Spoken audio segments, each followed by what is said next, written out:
আসসালামু আলাইকুম এভরিওয়ান, আমি সার্বিয়া থেকে অদিত্রি বলছি। আমি সকালে একটা পোস্ট করেছিলাম যে সবার জন্য একটা গুড নিউজ আছে। গুড নিউজটা হচ্ছে আজকে থেকে সার্বিয়ার এম্বাসি খুলে দিয়েছে, আর আগামীকাল থেকে যথারীতি তাদের সকল কার্যক্রম আবার শুরু হয়ে যাবে, ওয়েবসাইট থেকে শুরু করে সব কিছু। সো আপনারা আপনাদের আইডি পাসওয়ার্ড দিয়ে আবার লগ ইন করে সব কিছু চেক করতে পারবেন। কিন্তু এইবারে সবচেয়ে প্লাস পয়েন্ট হচ্ছে প্রতি বছর একবার করে হচ্ছে ওরা এই ডেটটা ফিক্সড করে রাখে আপডেট করার জন্য, যাতে পরবর্তী বছর আরো সুন্দর করে আরো ভালো করে কাজগুলো করতে পারে।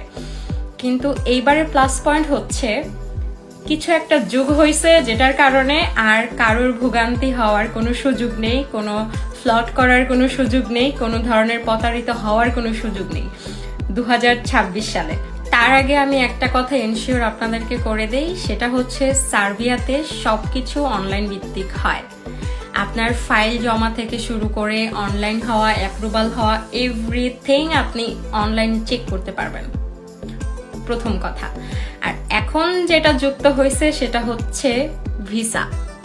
আগে আমরা অ্যাপ্রুভাল পর্যন্ত চেক করতে পারতাম, বাট এখন আমরা ভিসাটাও চেক করতে পারবো। এইটা সবচেয়ে ভালো পয়েন্ট, কারণ থার্ড পার্টি তাদের কিছু ওয়েবসাইট ইউজ করে মানুষকে ধোকা দেয় বা প্রতারিত করে, কিন্তু এখন আর সেটার কোনো সুযোগ নেই। আমরা এখন ভিসাটাও চেক করতে পারবো। সো ওই প্রতারণার যে ব্যাপারটা থাকে সেটা হওয়ার এখন আর সুযোগ নেই 2026 সালে। আর আরেকটা ব্যাপার হচ্ছে, অনেকে হচ্ছে ওয়েবসাইটটা জানে না যে অথেন্টিক ওয়েবসাইটটা কোনটা। মনে রাখবেন, ওয়েবসাইটটা হচ্ছে welcomeserbia.gov.rs।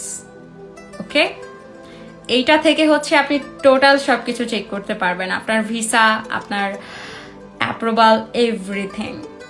So good luck.